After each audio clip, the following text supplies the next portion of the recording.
Are you ready? We have just finished close consultations of the members of the Security Council on the situation around the implementation of the 30-day moratorium between Russia and Ukraine on mutual energy infrastructure strikes. Frankly, these were the most odd consultations I participated in during my time here. I spoke, US spoke, nobody else spoke. That was it. We initially asked for consultations, but our Western colleagues requested a closed briefing by the Security Council, refusing initially to discuss it in consultations, which is also strange because we discuss in consultations many issues that the Council is dealing with, and we don't see why the Council members cannot do it in Ukraine and can only do it publicly, speaking before the cameras. As many of you know, the initiative for this limited ceasefire was put forward by President Donald Trump during his phone call with President Vladimir Putin on March 18th. Shortly thereafter, both sides agreed upon a list of specific facilities to be covered by the temporary moratorium. We supported this proposal and immediately issued orders to our military to comply. They even had to undertake extraordinary measures, including intercepting our own drones, which were already heading towards Ukrainian territory. Russia has been from day one strictly observing the terms of this understanding, which was not the case as far as Ukraine is concerned. Although Zelensky publicly expressed support for the ceasefire, in reality Ukrainian forces have largely disregarded it, launching attacks on Russia's fuel and energy infrastructure on a daily basis. Since the moratorium took effect on March 18th, Ukraine's armed forces have conducted over 120 strikes. The targets have included energy facilities in the Krasnodar region, in the Belgorod, Bryansk, Zaporozhye, Kursk and Kherson regions. On April 2nd, we circulated a letter with the list of these violations from 18 to 28th of March as an official document of the UN Security Council. To offer a few concrete examples. Just hours after the conclusion of the Russian-US talks, Ukrainian forces struck a facility in the settlement of Kavkazskaya, which plays a key role in transferring oil into the Caspian pipeline consortium system. This resulted in a fire covering 1,700 square meters. On March 21st, multiple attacks were carried out near the Kursk nuclear power plant, and the Sudzha gas metering station in Kursk region was sabotaged. On March 28th, that station was completely destroyed using HIMARS rocket systems. Between April 8 and 9, a terrorist attack targeting the Karinovskaya compressor station, a key component of the Turk Stream pipeline infrastructure, was hit. Then on April 9th, 2 drones were directed at the Temryuk gas distribution station, putting the city and port's energy supply at serious risk. Today, the armed forces of Ukraine carried out an attack near the Zaporozhye nuclear power plant.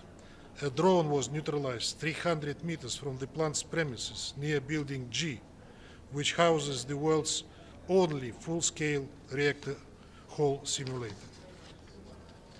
These repeated violations highlight Ukraine's unwillingness to engage in any serious effort towards de-escalation or peace. We continue to share updated reports about Kyiv's non-compliance with our partners and with relevant international institutions.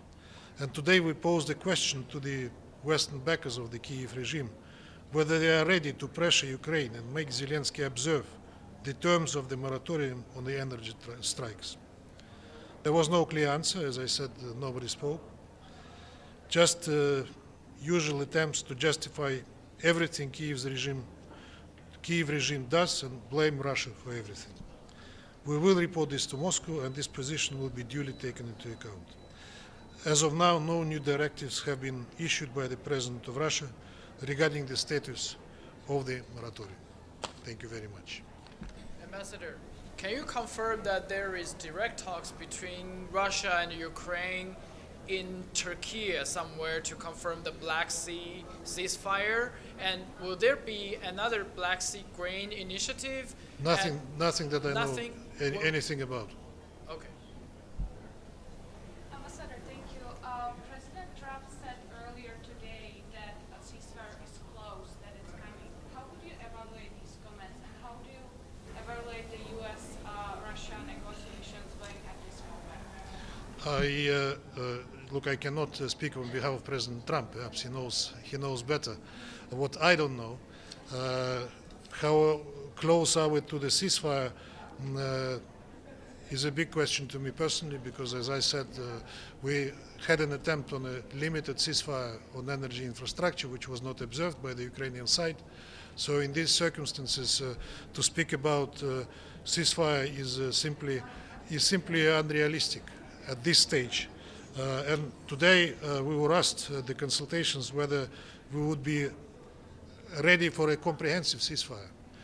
We said that there are big issues with the comprehensive ceasefire, because we remember Minsk agreements, how they were misused and abused to prepare Ukraine for the confrontation, and they were completely in non-compliance with the Minsk agreements from day one. Secondly, given the current situation with the current ceasefire, we doubt that anything else will work.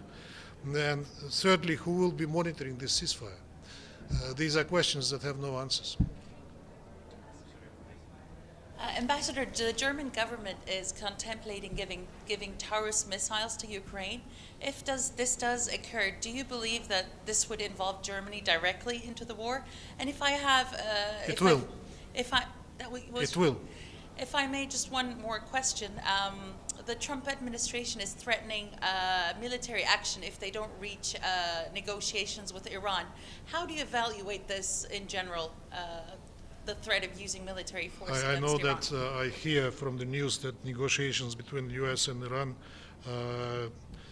are ongoing, and we hear from the White House that the preferred option for President Trump is to reach a solution, a political solution on it. Hope that will be the case. Could you elaborate a little bit on Germany being involved with these Yes, missiles? if Germany is involved one way or the other, NATO is involved in this conflict. We said it openly. I mean, they are waging a war against Russia with the help of their proxies. If they supply Taurus, that will be another step in the direction of escalation. Mr. Ambassador, on the topic of Iran, would Russia be open to taking Iran's uranium stockpile as part of the negotiations between the U.S. and Iran? What do you mean? The 60% uranium stockpile, like Russia did during the JCPOA, would Russia be willing to accept that as part of the negotiations between? Iran exports the nuclear fuel that has been utilized to Russia a long time. It was within the JCPOA package. First we have to understand how the situation around Iran and the deal will fare. Hopefully, as I said, it will be a political solution on acceptable terms to both sides. Iran has its own interests, including in the peaceful nuclear development, as they say all the time, and they have the full right for it. And the other side wants to make sure that this is peaceful, which Iran confirms at any particular moment when it is being asked about. Thank you, Mr. Ambassador. Always nice to see you. Somebody wanted. Yeah, you're speaking. Yeah, of course. Thank you. There was a meeting today between U.S. and European officials focused on Ukraine. What would Russia like to see come out of that meeting that could hopefully lead to some kind of a cessation of hostilities?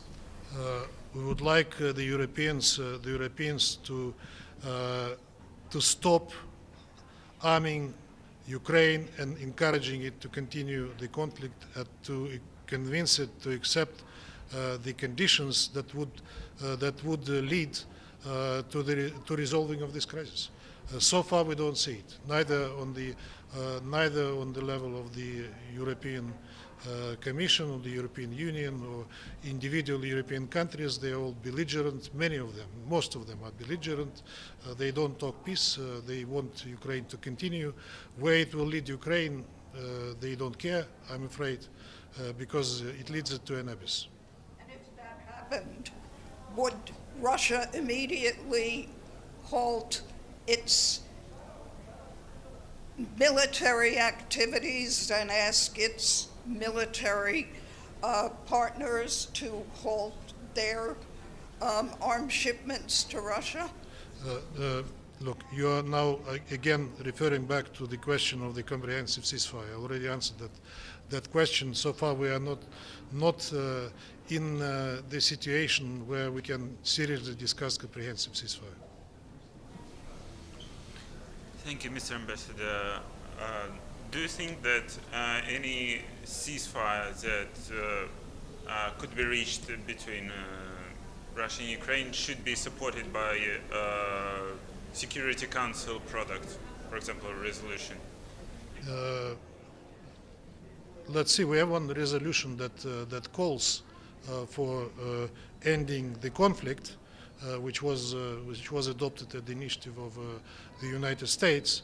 What will be necessary if we reach any kind of agreement, we'll see in the Council. That all depends on what will be the terms of the eventual ceasefire and what will be the language of the product to which you are referring. Thank you very much. Ambassador, last question. Can you please give us any update about Russia's presence in Syria? If the Russia's troop is still in Syria, and can you tell us, is there any dialogue between Russia and transitional government in Syria?